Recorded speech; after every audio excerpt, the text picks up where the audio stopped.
only thing you know is Freddie Kitchens is calling plays, so I can go back and look at his, some college play calling, his NFL play calling, and maybe get some tendencies there. But I think it was pretty obvious that Andy Avalos for TCU was like, we're going to play base.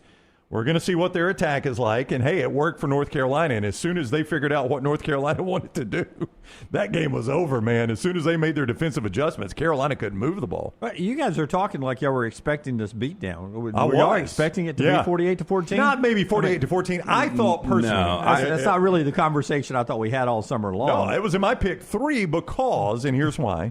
I mean, the pick 3 winner is very different than 48-14. I know. And one of the more embarrassing 3 hours for one of the greatest coaches in football history. I'm not going to say I thought 48-14, but I thought, and this is going to sound a little bit like, Lance says things like this because he looks for like public sentiment and stuff like that.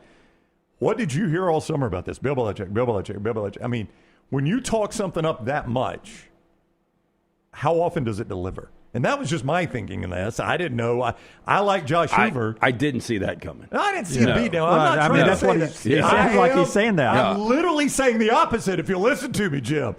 I didn't see a beatdown coming, but when you talk about all of that, it rarely delivers. And Josh Hoover's a good quarterback. We've talked about him a lot this summer. It is hard to lose by 34 at home if you're a Power 4 school. It's really difficult to do. Lance, this could have been 68 at the moment. Oh, yeah, look, I mean, when they flipped it around, I mean, the first quarter and a half, you got to give North Carolina credit. They did keep it competitive. And then, this is one of the better teams in the Big 12. We talked about there's 8 or 9 contenders, but they won 9 games last year. Josh Hoover's the real deal, and he missed a couple of reads. Easy touchdowns he could have had last night. Yeah, and that screen Back pass. to your point, this could have been 60-something to 14. Yeah, the screen pass he threw too high under pressure. You just can't make that mistake. But Josh Hoover's a good quarterback. But remember the one where he actually, and look, the offensive line didn't play great, but, he got himself out of some situations where he rolls back to the left and he tries to force at the back end of the end zone, but the running back's creeping out in the flats. Yeah. Herb Street showed it. He's like, it's an easy touchdown. Touchdown. Then there was another one.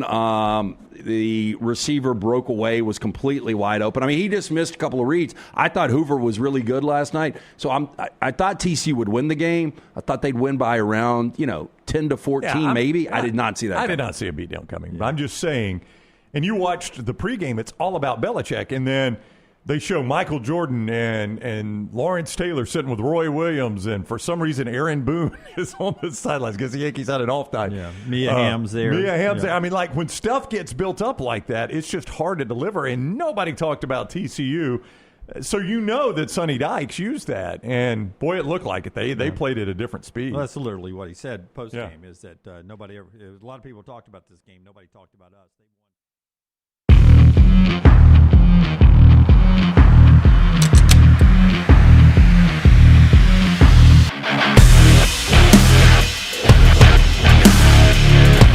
Oh, it is time for week 1 overreactions, underreactions.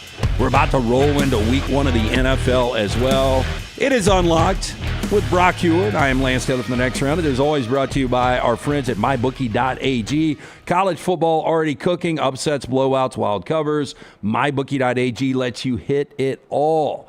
MyBookie's got it all under one roof. Win big on the NFL Super Contest, Survivor pools, and if you're new to MyBookie, use the promo code NEXTROUND, and any bet you choose up to $500 fully covered. Make your play. If it doesn't hit, you get it right back when you opt in using your bet back bonus token. Code word next round. Let's jump right into it. By the way, you look like you're in a different dimension. Is this like a?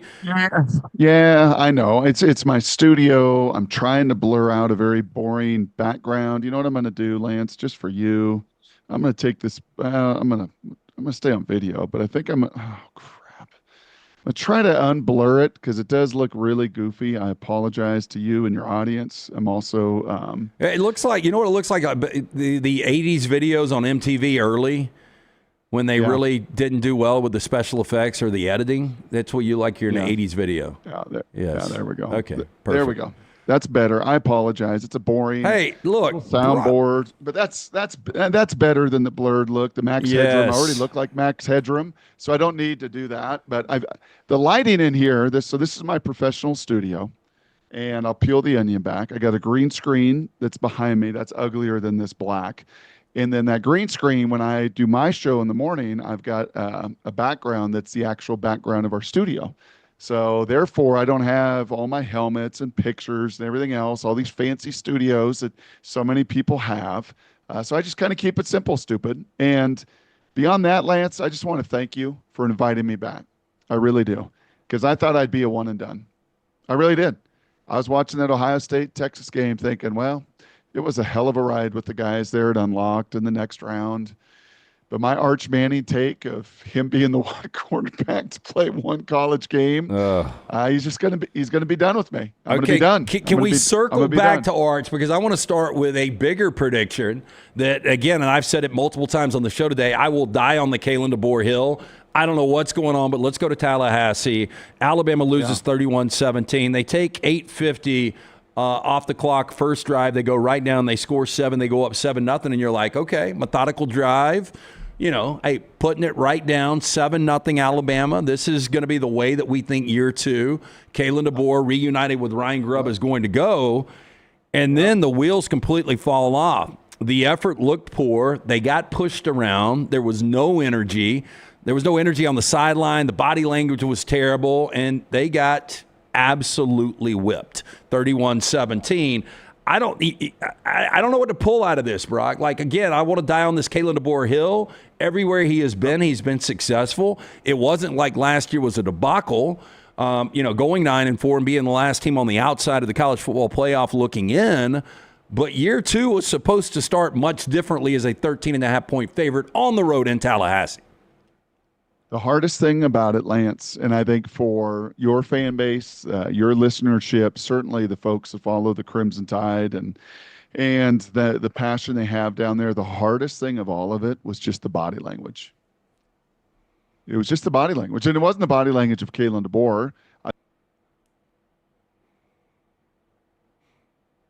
Brock has dropped as we're talking body language. We might need to reconnect with Brock.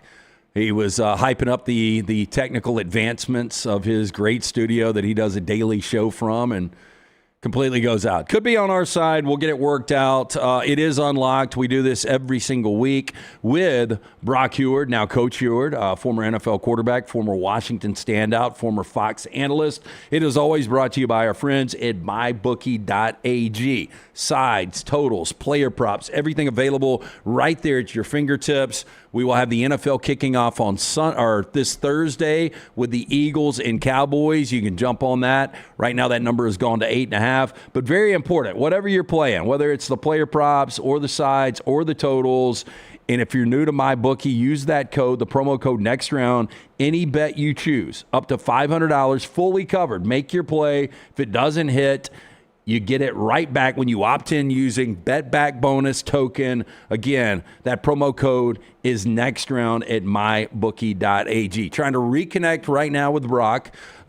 We will continue to talk about Alabama, Florida State. We're going to get into Arch Manning. I did ask him on the spot, one quarterback, one game, and he said, I would go Arch Manning. That obviously did not work out well. It did not age well. It was only 1 week, though. A lot of people, including Joel Klatt earlier on the show today, they were saying, hey, look, Arch is going to be fine. There were a lot of factors. National champion, Ohio State, defense is legitimate. And look, Steve Sarkisian wasn't like throwing anything out that was ultra crazy and putting Arch in bad spots. Are you jumping on here with me or something? I can for a second. Yeah. No, I mean, all good. We're getting Brock worked out here. Yeah, I don't know if you saw that. He came on with a terrible backdrop. I didn't. I heard you. I could hear the audio. I heard you say it was like old school MTV. Yeah, it was. Yeah, he called it max headroom, which is probably a better way to describe it. I don't know what happened. Did he? Yeah, it froze did he up get and disappeared. zapped? Tyler's working on it. That part of the country gone? Our computer that we use for Zoom meetings and all guests just crashed and froze. So are we going to be able to get it up again? I am working on bringing this computer back up, and then I'll send Brock another invite. Okay, so you guys bear with us. We will get right back into Unlocked with Brock Huard, always brought to you by MyBookie.ag. Use that promo code next round, and any bet you choose up to $500, fully covered. Make your play. If it doesn't hit, you get it right back when you opt in using the bet back bonus token, code word next round. I don't know if a friend of ours texted you during the Alabama-Florida State game. I had a lot of them.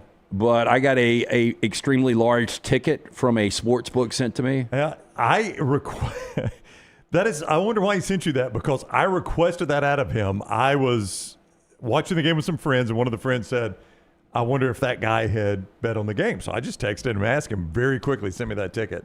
Yeah, and that then was a just winner. Unprompted send me that ticket So too. that's why he did it, because I had asked him for it. So he sent it to you. He sent it, and that was a nice win. Nice win. You just wondered the other tickets, like Floyd Mayweather. Always had fun with Floyd Mayweather. Way back when I started on Twitter, probably in 2013, because Mayweather loves to post his bets that he wins. Right. He never posts the bets that he loses. Yeah. But you did ask for this ticket. I did ask for it. It was just a discussion we were having in my basement. And I'm like, well, I can get to the bottom of it. So, yeah, I fired a text. That person sent me very quickly the ticket back. And a six-figure ticket, by the way. I think at the time it was 17-7. And I'm like, I think you're in pretty good shape here. Yeah, I mean, at that point, you're catching 23.5 in those conditions. Yeah. First-year starting quarterback. You felt really good. They're not going to match back a $100,000 play at mybookie.ag. No, up to $500. Though. But up to $500. Code next round, very important there. I'm not surprised. I'm a little surprised he didn't have him on the money line, though. I wonder how many people had the balls to play Florida State just straight up on the money line. What's your guess? What would that have been? I can tell you right now. Yeah. That was going to be a big winner, right? Yeah, and to say the least. But when Alabama goes up 7-0, at that point, at that point you thought Alabama was going to cover, right? Oh, when it was 7-0, I thought, well, everything I've thought all summer about this game is accurate. This is going to be a blowout. Alabama's going to walk away. If they can run the football like that, my gosh, how long a day is this going to be for Florida State? And then, none of that transpired anymore. After that, it was all Florida State basically. So, yeah. Money line plus 350. So if you put $100,000 on Florida State to win the game outright, you win $350,000. So pretty good return. Yeah, there. That would have been a nice return. Now, again, you would have had to know something most of the rest of the world didn't know at that time. I am very interested not to turn this into an entire gambling hour that's Thursday at noon. As we await Brock Huard to jump back on with us. Yeah, we will have the what are we calling it? The MyBookie. It's MyBookie football picks. Yeah, I think I was 2-1 in my picks. Just quickly, Alabama, though, moving forward, will they be in that spot again as a massive double-digit favorite? We know they will against Louisiana Monroe, and they will against Wisconsin. Yeah, that's how bad Wisconsin is right now. Eastern Illinois, you won't be able to get a legitimate number because they are not FBS. But I don't think Alabama against Vanderbilt will be a double-digit favorite in Tuscaloosa, but they might not be double-digit favorites the rest of the way, which is amazing when you think about. I would say Nick Saban for sure was a double-digit favorite probably in 65-70% of his games in Tuscaloosa. Now, I'm not talking about the home games. I'm talking about just all games overall. Yeah. Throughout his 17 years was probably 70, maybe even 75% a double-digit favorite. And now there's a chance that Alabama goes off as a double-digit favorite in 3 more games. I mean, right now, obviously, Georgia's going to be favored. Well, I saw earlier it was a look-ahead line. I think it was mybookie.ag does not have it up. One of the casinos had done it out in Vegas, and they still had that game at 6.5. It hasn't gone as crazy as some. So Georgia minus 6.5. Yeah, Georgia minus 6.5. I think that's about right. Look, yeah, but I think after Saturday, a lot of people will be like, "Oh, Alabama will be a 2-touchdown dog at Georgia." It's not that bad. Don't we overreact to everything? Yes. What if Virginia Tech that knocked off Ohio State? And then the next week, or they knocked somebody off. I think it was Ohio State. And the next week, they lost to James Madison back before James Madison wasn't even in the FBS. Yeah. So I'm just saying, we overreact so much in week 1. And look, I'm as guilty as anyone of doing this. But is Alabama as bad as they looked? No. Is Florida State as good as they looked? I think, listen, Louisiana Monroe, it's kind of weird. I think if you were Alabama, a lot of people would say now's a great time for Louisiana Monroe. And I think it is in terms of you can send a message by putting guys on the bench to start the game. If you decide to do this, if you're Kalen DeBoer and you want to do this, you can send a message by doing that and not risk losing this game. But in a certain sense, I think if you had a good SEC opponent next, I think that... Let's just say it was Wisconsin. I don't think Wisconsin's going to be any good. I know they pitched a shutout. I think it was 17-0 on Thursday or Friday night this past week. But Lost their quarterback in the process, though. Yeah, I mean, he may be out. He's going to be questionable for Alabama. Not that Billy Edwards saw the writing on the wall with the true freshman coming in for Mike Loxley and Maryland, and actually played really well his final 3 quarters. So Billy Edwards had to find a landing spot, and for Wisconsin fans, I don't know if this is exactly what you want. I don't think the injury is going to be, unless QB2 is that far off, and if he is, this is even worse than I thought for Wisconsin. Yeah, but if it was Wisconsin, do you think some of these guys would get sad? I mean, can you imagine losing to Wisconsin after losing to Florida State at home? I cannot. What I'm saying is, I think if you had a decent conference, this is not the time you want to play Georgia probably, but if you had an Arkansas or State or Kentucky or somebody like that where it requires you to show up with a mat on, I think that's what Alabama fans would like to see right now. I think Alabama fans would, rather than it be La Monroe, would prefer it to be a little better opponent so that they can see the actual reaction of their team. And if some of what Kalen DeBoer has had to say, and Kane Womack and Ryan Grubb, and this, the players today are talking about a players-only meeting that they frequently have, but this one was kind of a special meeting that Ty Simpson had some words for his team, to see if any of that really took hold and any of that has changed your behavior, because I don't know if you'll know that by La Monroe. I don't feel good about this number either way. I could see, and there he is, he's back, and I appreciate you jumping in. Sure. I could see, you want to say hello to Brock? Hey, Brock, I'm a bad imitation of, I'm the Brock Huard cover band. So I was sitting here telling Lance about, I'm coaching my son's team now, and, we're 2-0. But I can't do a real Brock Huard. That was just a Brock Huard cover band for me. Yeah. You want me talking about Titus's big hit this weekend after his interception? Did I send that to you guys? You sent it to me. I would love to see it. Send it to me.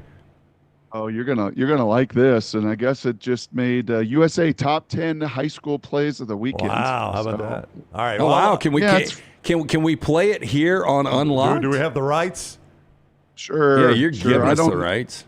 Yeah, I'm giving you the rights. Send it to Brown, and I'll get Brown to get it to Scott. I'll pass it on to Scott. We'll figure it out at some point. But I'll let you boys take over. Good to see you, Brock. Hope you're doing well. All right, thank you. You betcha. Sorry about that. I don't know what happened. Well, you said, hey, did your studio blow up? I said, did your studio blow up? We were talking about Kalen DeBoer, the body language. You said, if I was an Alabama fan, the most disturbing, concerning thing would be the body language from the Alabama players. Let me ask you this. You played in plenty of locker rooms. You're coaching right now. Kalen DeBoer has got to be responsible for this. You know Kalen DeBoer well. You were out in Seattle when he was at Washington, when he was a head coach for a team that played for a national championship. You were the first to tell us in the offseason, bad cop coming in with Ryan Grubb. I think Alabama fans got excited about that because it seemed like there was a little bit of lack of discipline at some of those losses last year. And with Grubb coming in, it seemed like the whole band's back together and everything's going to be great. But I can't even explain this. So can you take it? How does this work in the locker room? How surprised are you that Kalen DeBoer and Ryan Grubb's fingerprints are on this? Yeah, I'm real surprised because it was the antithesis of what I saw in my own eyes saw there in my backyard in Washington, and everybody saw. It wasn't just me. This is not purple and gold, rim glasses. It was Todd Blackledge. It was Kirk Herbstreit. It was Joel Klatt. As anybody that came in to do Husky games, you're like, man, this is buttoned up. It's NFL scouts, some of which that I know. And, I remember before a couple of those games, I had a Utah game that year in their run to the championship game, and had the Apple Cup later in the year, and chatting with scouts, and like, man, this place is professional. You watch them practice, and it is a pro practice. It is attention to detail. It is buy-in from Roma Dunze and Michael Penix and Jalen McMillan and on and on and on and on. And if you were to say to me that, yeah, there'd be some adversity, there'd be some challenges, I'd say, sure, there is. You're following the legend. Nobody wants to follow the legend, but he is. And last year there was adversity, especially on the road. There were some high mountaintops, but there were some valleys on the road. But if you would have said to me a year plus into it that the biggest challenge right now, or the perception, is culturally there's not the buy-in, I would have thought, no way. No way. Maybe it's talent. Maybe it's the SEC. Maybe it's the adjustment to a new league and a whole new place and all of that. All right. But buy-in and guys playing hard and totally committed and like not on the details and professional. That is just, again, it's just counter to everything I know that I believe, and certainly what my eyes saw at Washington. You know, for years and years, and I was there for the entire Saban experience. And I remember I would be doing my notes throughout the week, and every time, and it got so boring and redundant, but it would come up, and Alabama's playing an unranked team, and it would be like, Nick Saban has won 68 straight against unranked. And here are the numbers, and you might have seen this, but Kalen DeBoer right now in his early Alabama career is 6-4 against unranked teams. Nick Saban was 124-4. So basically, DeBoer's got to reel off 118 straight if he ever wants to catch Saban in that statistic before. I know with NIL, these rosters are different. It's getting more NFL-like with the balance. But some of these losses, you know, if Florida State goes out there and plays their ass off and wins on a walk-off field goal 31-30, you know, maybe you can process it and be like, yeah, maybe we can take something out of this. But they got manhandled. That's what's disturbing as well. That's right. That's the hardest part is the line of scrimmage. And for all of the quarterbacks and running backs and receivers and defensive player, all the stars that Nick had there for decades, it was always the line of scrimmage. It was always first, second round picks on that offensive line and defensive line. I mean, that's where it starts and ends. And it's where it starts and ends in the NFL. It's where it started and ended in the SEC for all these years, in the Big Ten. You know, I was back at Washington for the home opener Saturday night, I think the last game of the college football Saturday. And, you know, I was on the sidelines, and UW's O-line's pretty good. Tackles are pretty good. Young guards, we got some good players. Defensive line came out, and I said, oh, boy. This is going to be problematic this season versus the Iowas, the Penn States, the Michigans, the Ohio States, because it just doesn't – they don't have guys that looked apart. And, you know, when I saw Alabama's offensive line, I've not seen it in person. So again, this is through the optics of television and tape, but you look at it from afar. You tell me, is there first, second, third round offensive lineman in that crew? Oh, hey, Brock, going into the season, Pro Football Focus had it the number one graded offensive line in all of football. Caden Proctor, a lot of people were saying he's going to be the first tackle off the board, could go as high as 2 or 3 overall. Oh. Parker Brailford, you know Parker Brailford well, second best center in all of football. Wow, that was stunning then. I mean, that was stunning because it was overwhelmed. Right. It was defensive line, you know, and they put some pressure and they did some things, and there were flashes, as you said, that opening drive. Yeah, that's what it's supposed to look like. You know, that's how it's supposed to be handled. And it just unraveled. It just, I mean, look, significantly and seriously unraveled. Gio Lopez looked good on his opening drive last night for North Carolina, and we saw how that went. So back to what you initially brought up. Arch Manning, I did ask you on the spot, one game, one quarterback. You went Arch Manning. 17 of 30, 7 of the 17 completions to running backs out of the backfield, 0 of 5 on passes 5 or more yards through the first 3 quarters. He did seem to settle in a little bit in the fourth quarter. We know Ohio State, best defense in college football last year, en route to winning a national championship, could ultimately be the best defense in college football again this year. But the optics just watching that game, it just didn't look like a Texas Steve Sarkisian offense in Arch. And the reality is he missed easy throws. Yeah. Yeah, and I think it's correctable, to be honest with you, Lance. And some of my hype and some of my feelings about Arch were, yes, being behind the scenes the last couple years, thinking that this thing was in a crock pot done the right way, right, through high school development, through his first couple years, through redshirting, through getting a couple starts and seasoning last year, that it would be further along. And through some conversations, frankly, I've had with folks in the NFL and people that have worked with them, and like, yeah, man, it's checking every box, as I said to you last week. But then you got to go play, and you got to go play in one of the most difficult environments in college football. The Horseshoe is. It speeds you up. It's 100-something thousand people. They're unbelievable football fans, like some of the locales down south are as well, that understand how to impact a game, that feel their noise, that feel their voice, so they can feel when they're speeding up a quarterback. Like pitchers get sped up in big league ballparks, you could feel it, and it just felt sped up. And I thought mechanically it was really rushed. I know there's a gazillion armchair quarterbacks in the social media realm breaking down all the fundamental flaws and some of the challenges with his fundamentals, but it just, I'll come back to that word feel, because I think that's an important word after the first week of a season of just what did your eyes feel? What did your instincts feel? What did your gut feel as a fan, as an analyst, as a media personality, as an observer? And it just felt like that moment, certainly through the first 3 quarters, was just too big.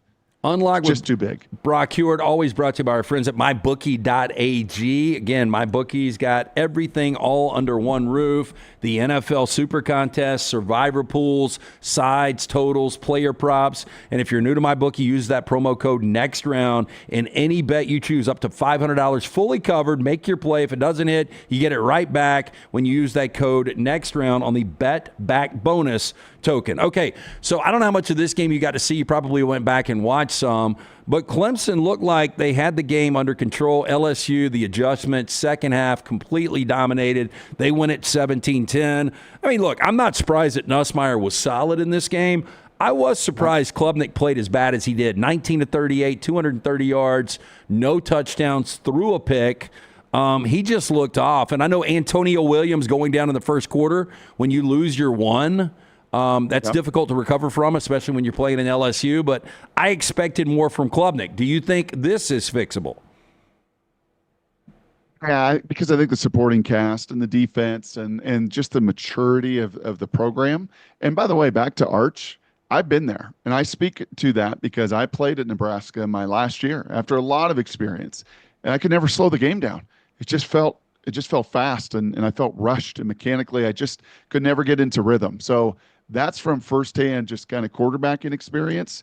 For Klubnik, with this much experience, you wished and hoped you didn't see that, right? That's going to be some tape when we're talking in March and April into the draft, and they can both, Arch and Cade and a lot of these QBs that struggled over the weekend, they can rewrite a lot of the narrative over the next 10, 11 weeks. And frankly, Arch is going to have 3 games to get in rhythm over the next 3 weeks and put up big numbers and feel better and yada, yada, yada. For Cade, I've always felt when I've watched him, Lance, I've always felt like really good athlete, tremendous leader, terrific human being, winner, but I never ever felt like great thrower, right? I never watched him and there was never an ease of throwing. Nussmeier doesn't have real plus traits of size and strength and athleticism, but there is a fluidity to his throwing, right? I think Drew Aller has really grown in his fluidity as a thrower. You watch guys just throw the ball naturally and with ease, and it just comes out of their hands comfortably. I just personally, in the half dozen games I've watched really closely of Cade, I've just never felt like it's been a real natural thrower. Kind of like Alex Smith post shoulder surgery. I've always felt like there was just a little, it's a lot of effort. It takes a lot of effort for it to be all put together, and LSU, give him credit, man. They made him throw it to win it, and it just couldn't get done. Okay, I want to sneak in USC real quick because you do have your nephew is on that staff. I did sadly have that on the big screen for probably 3 quarters, and then I switched it up a little bit. But 73 points, 27 first downs, almost 600 total yards. I thought there were some defensive letdowns. Deanton Lynn, I think this defense is going to be better, but there were some letdowns against Missouri State, but the offense is what really jumped out to me with USC, and it shouldn't be surprising, but I don't think they showed really anything. You've got 4 or 5 running backs there. I think Mekhi Lemon is going to end up being a superstar nobody's talking about, but what did you pull out of USC early? Well, first of all, let me clarify something, okay, for the audience. And it was kind of shot like you making me feel really old. Like my nephew is on staff. You think I'm that old, Lance? I look that old with these lights? They're supposed to help my looks. I thought your nephew was on staff. My nephew is the 3rd-string quarterback that took the final snap of the game. Okay. You watch your mouth. Okay, my younger brother is the offensive coordinator. There we go. Do we got that clarified? Yeah, we got it cleared up now. Okay. Yeah, if it was my nephew on staff, I'd be about 65. We are getting old, man. I do feel 65 sometimes. I ain't gonna lie to you. SC is loaded offensively. Their offensive line is much, much better. This is the best roster that Lincoln has had. They have made a ton of commitments off of the field, not just in their recruiting and finances. They have made immense commitments in their data, in their game management. I don't know if you noticed, it's a little bit inside football, but there was a guy kind of behind Lincoln the whole game, tapping him on the shoulder at like the 15-second mark. Because when you're head coach and play caller, man, there is a lot. There is a lot to handle. And there's a lot of ADs in a lot of owners in the NFL that don't love that. They want their head coach to be the CEO, right? Ryan Day handing that over to Chip Kelly. And so there's a lot. So I think I've always thought that was needed, though, like the clock management guy. I mean, we saw Deion Sanders with bad clock management Friday night against Georgia Tech. And I mean, look, these moments are so critical, and like it's unlimited staff now. When you've got basically unlimited Big Ten money, why would you not have a guy like that? They did. So they've committed to it. And you started to see a little bit of that. They were incredible offensively. Mayava is an easy thrower of the football, man. Easy velocity. He throws it. Quinn Ewers was one of the most beautiful throwers of the football, right? Of just that fluidity and that ease and the spiral and the accuracy and the running back. Yeah, I mean, they're going to be really good offensively. They're going to score. I think they're going to score against anybody and everybody, even in the Big Ten. That's got some good defenses that showed up in week 1, Wisconsin and Iowa, Minnesota. There's some salty defenses, but they're going to score. The question will be, kind of like up at Washington, the question is going to be, is their defensive front in this conference sustain over the 12, 13 weeks they're going to need to? That's the only real question I have about them, Lance. Okay, I know last week you had them as one of your participants in the 12-team playoff. There is a little family bias there. So I'm not going to include them in this conversation. But before we quickly shift to the NFL in week 1, Oregon did what you figured they would do against Montana State. Yep. Arizona State, they did what you thought they would do against. We'll see a lot more about Arizona State when they come to Starkville this weekend, Saturday night game, where they're a 7-point favorite. But Utah was the team that really jumped out to me. When you bring in Jason Beck, new offensive coordinator, and his quarterback from New Mexico and Devin Dampier, you saw the immediate impact and it looked like Kyle Whittingham teams up front, how they dominated UCLA. But if I ask you right now, who is the best West Coast team? Is it Oregon? Is it Arizona State? Do you put Utah in that conversation? Could SC ultimately be in that conversation? Yeah, I think Oregon, from a depth of roster and commitment to it and evolution, and just Dan Lanning knows exactly what he wants to be and how he wants to do it, and Tosh Lapoy and Will Stein and just the continuity of all of that. I'd have a hard time just like pressed against the wall, especially at Autzen. I don't know if they're going to lose at Autzen. Going on the road, and the QB is not a real mobile guy, and we'll see. They've always had mobility that's erased some of the challenges there over the course of the season at that position. That's still to be determined, but yeah, at home, I would say Oregon would be the program.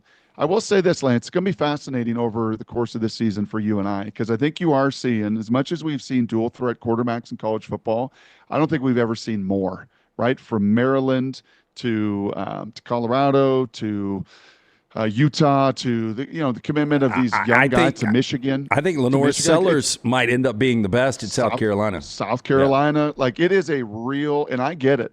And now that I'm coaching, you understand it. Like, you know what? It gives you a numbers advantage. When I draw up on my white piece of paper and I got this QB that can be that added number, right? And give me these advantages where maybe I have some challenges on my old line, or maybe I don't have, all these game breakers and we can't throw it super precisely. And a lot of things have to go right for an elite passing game. But if I got QB run, man, I got that in my back pocket. And you felt that this weekend. You felt that, honestly, from coast to coast. And you felt it with young players and Underwood jumping right in, and the kid at Maryland that looked phenomenal, and veteran players, and that kid at Utah. But talk to me in week 5 or 6. Talk to me in week 7 or 8. Talk to Tim Tebow about what his body felt like in the SEC is kind of a QB run 10, 15, 20 times a game. Talk to me about the durability of running backs and the pounding that they've got to take. I think it is a really cool concept early. I think you can win games, but let's talk about the sustainability of DeMond Williams at Washington in person that I watched, and I'm like, you've got to get down. You've got to get down. You're taking shot after shot after shot, And that's just not a sustainable deal over the course of 12 to 15 weeks. So that will be certainly something I'm keeping my eyes on. Okay, as we make the transition, perfect, because I do want to talk about beat-up bodies in the NFL, and I'm going to get your picks. We're going to put you on the spot for the NFL, as we did with college football last week here on Unlocked. Always brought to you by our friends at mybookie.ag. Remember, sides, totals, player props, anything. Use that promo code, very important, next round. Any bet you choose, up to $500 fully covered. Make your play. If it doesn't hit, you get it right back when you opt in using your bet back bonus token, code word next round at mybookie.ag. So Sean McVay did say Matthew Stafford is cleared to play. He missed the first month of camp with the back. He's 37 years old. Look, you've had a lot of injuries when you played. When you start dealing with a back at 37 years old, how concerned are you right now for the Rams and Matt Stafford? Yeah, you better keep them upright. And they got an excellent run game. They got a good offensive line. You got Devontae Adams to that receiving core. You've got a good front seven. So the concern's a little more mitigated because I think the supporting cast, Lance, is pretty good, honestly. Like if he was behind 10 or 12 or 15 other offensive lines in this league, if he was in Cincinnati, if he was in Arizona, if he was in Seattle, who's got a young O-line, they're going to be pretty good and surprised. But year around that, I'd be a little bit more worried, knowing as they do that system, how to get the ball out of his hands. It mitigates some of the risk, but there's no question that the clock is ticking, right? The Rams knew that. That's why they kind of made him available this last offseason, and they know that the longevity and the sand in the hourglass and Father Time is catching up, and you better make the most of it while you can this season. Okay, I do believe in the next 3 years, Jaden Daniels is going to be the best quarterback in the NFL. Got to stay healthy. I think he can be that good. You might disagree with that, but I wanted to put this separate because I was going to ask you when we did the exercise, one quarterback, one game last week in college, I wanted to ask you about the second-year quarterbacks. When you look at Jaden Daniels, you look at Bo Nix, Caleb Williams, Drake May, J.J. McCarthy. Let's take Jaden Daniels, because you would agree he is the best of that bunch by far right now, right? Yeah. Okay. Yeah. Let's take him aside. Bo Nix, what he accomplished last year, getting Denver back to the playoffs with a great defense, was pretty incredible. Caleb Williams was sacked 60 times. Hard to really get a proper grade on that. Drake May started coming on at the end of the season, and McCarthy didn't play. Of those four, though, who do you think has the best second year? So you're not even putting Penix on that list, you son of a gun. Oh, yeah, and Michael Penix. And Scott Forrester back there, our resident Atlanta Falcon fan. They had to run Desmond Ridder off, bring in Kirk Cousins, run him off. Okay, let's put Penix in there. You just hate left-handed UW quarterbacks. Oh, hey. You just at your core you do. Penix has got the better weapons, right? On that list, I like Bo, man. I like Bo. Bo turned me last year in his rookie year, and it wasn't even the touchdowns and all those numbers. You know when he turned me, Lance? When Sean Payton tried to undress him on the sidelines, and he barked right back. You remember the Thanksgiving game the year before where Sean undressed Russell in Detroit, and Russell just kind of took it? It was just kind of, all right. Sean tried to do that, right, out of that Parcells tree, and he tried to bark at him, and Bo just roared right back. And right at that moment, I'm like, okay, this is going to be different. And sure enough, they went on an unbelievable run, and Bo played some great football. And Sean is a phenomenal play caller. And Davis Webb is QB coach, and as you mentioned, a defense and a really good offensive line. I mean, that's the most expensive offensive line in the NFL, right there with Philadelphia. So I would say out of that group, Caleb's going to take a step this year. JJ's got a phenomenal play caller. I think it'll be a struggle in New England. I think Penix is going to get beat up down there in Atlanta a little bit. So yeah, I'd probably put Bo at the top of that list for me. Okay, Josh Allen was the best player in football last year. People can say what they want about Lamar and then ultimately Pat Mahomes and all that kind of stuff. I'm not a big Josh Allen fan, but the kid is absolutely incredible.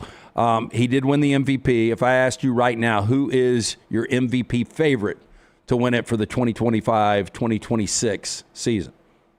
Yeah, Lamar. Okay. Well, I think what an opening Sunday night game with Buffalo hosting Baltimore. 100%. So I think those two are, obviously they were first and second, and it was by an eyelash last year. And you could have, 50 people on one side, and they would tell you why Lamar should win it, 50 on the other side, why Josh Allen should win it. And I thought last year Josh did they lose Stephon Diggs, they lose personnel, and he just elevated everybody. I'm an enormous Josh Allen fan as well. I think he's an unbelievable teammate. I think Hard Knocks kind of let a window into just how beloved and trusted he is there in Buffalo. He is Buffalo.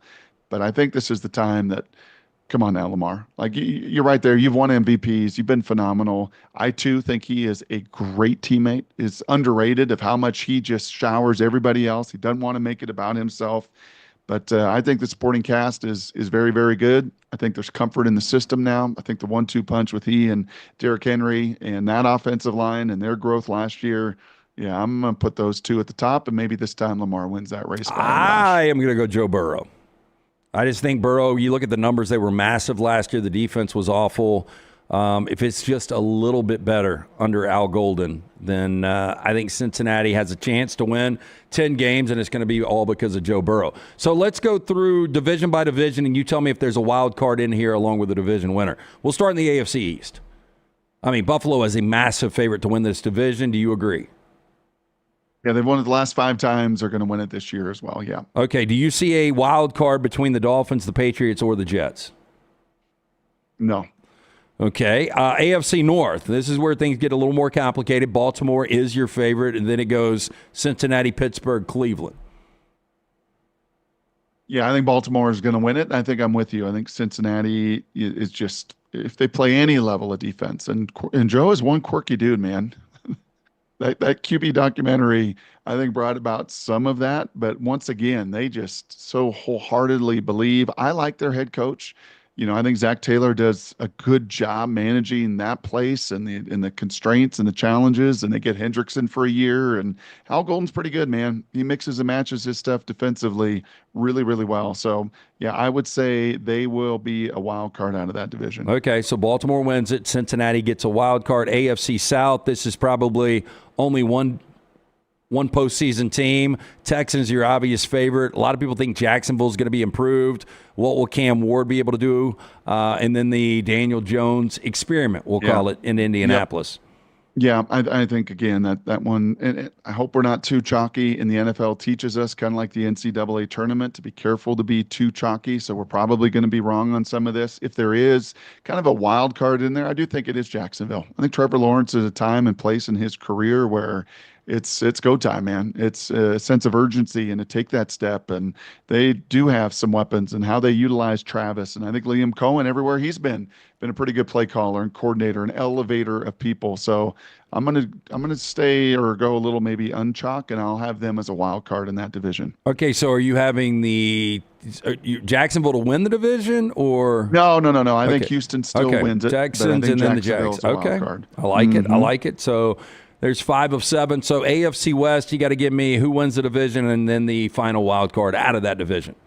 Yeah, I'm sorry, man. He's a witch. That's what they say in Denver about Patrick Mahomes. He's just a witch, and I guess I make Andy Reid a wizard. I don't know. They're loaded. They got everybody back defensively. They're underrated there. The offense gets all the credit. They're going to be better supporting cast. The offensive line is going to be better than it was a year ago. They're going to win the West.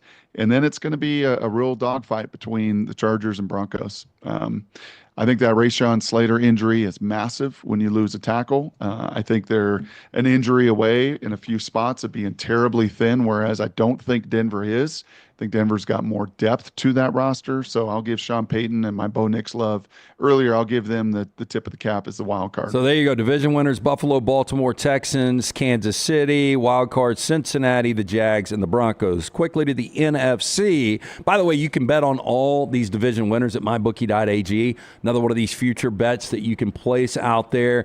Very important, use that promo code NEXTROUND, and any bet you choose up to $500 fully covered when you opt in using the Bet Back bonus token, code word NEXTROUND at mybookie.ag.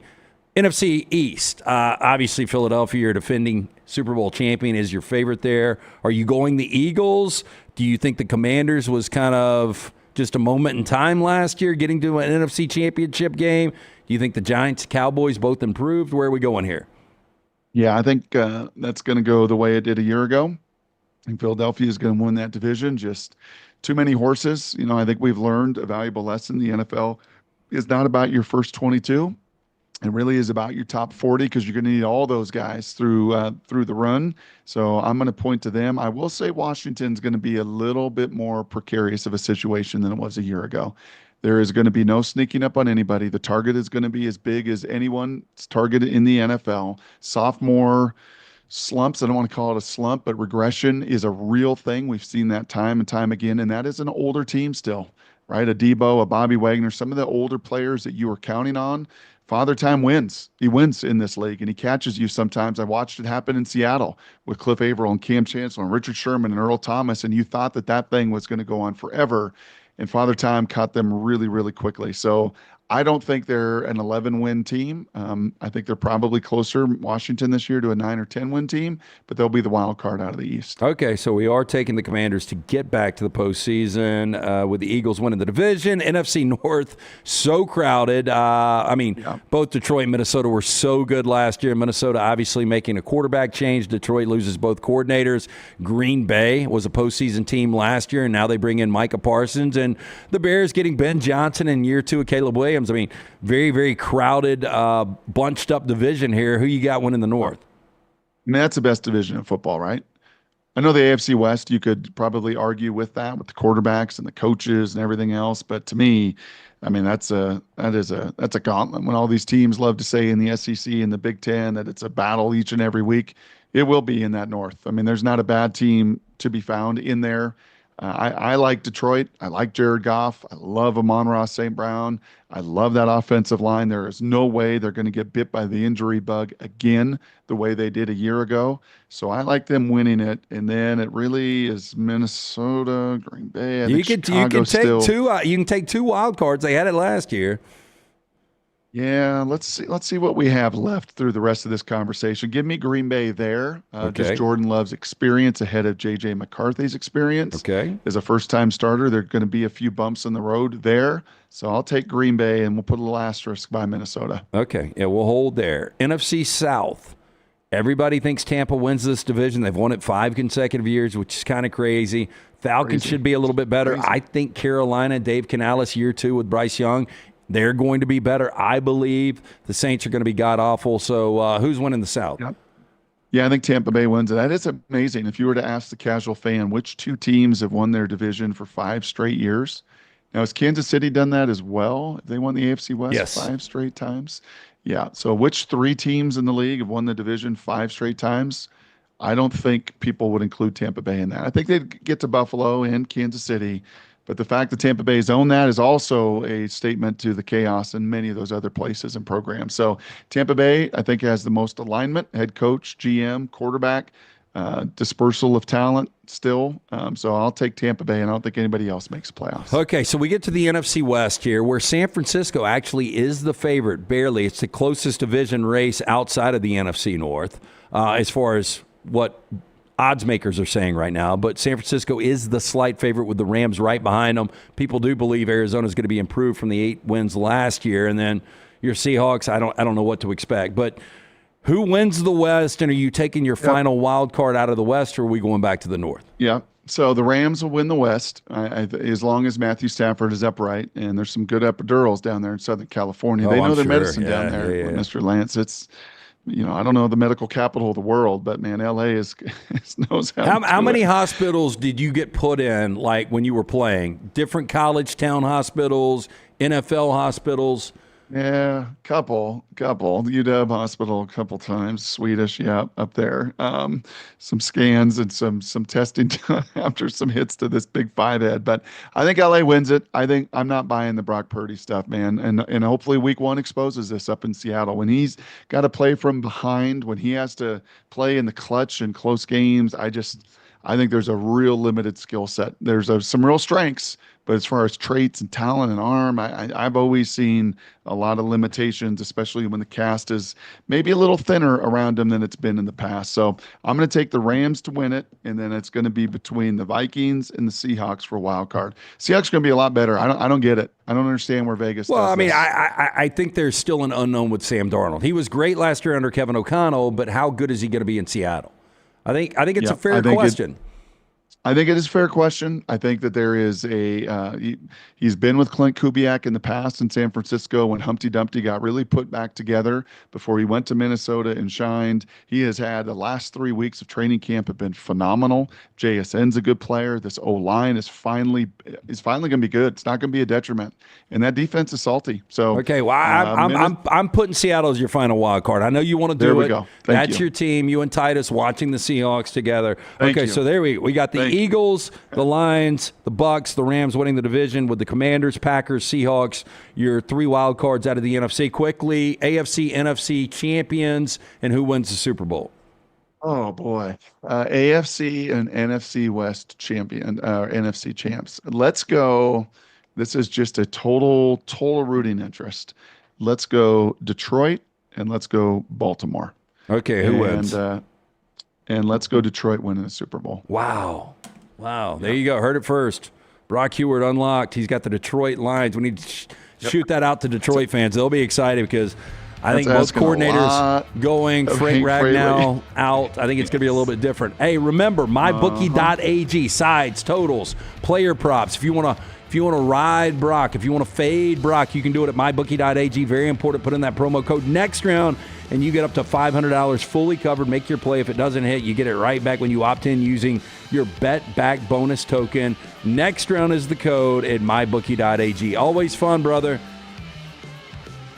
Goes too fast, every one of these. So, let's look forward to some more data coming in, especially with some NFL data this weekend that we'll get to talk about next week. Can't wait, Lance. Appreciate you, man. Safe travels. That's Brock Huard right here on Unlocked.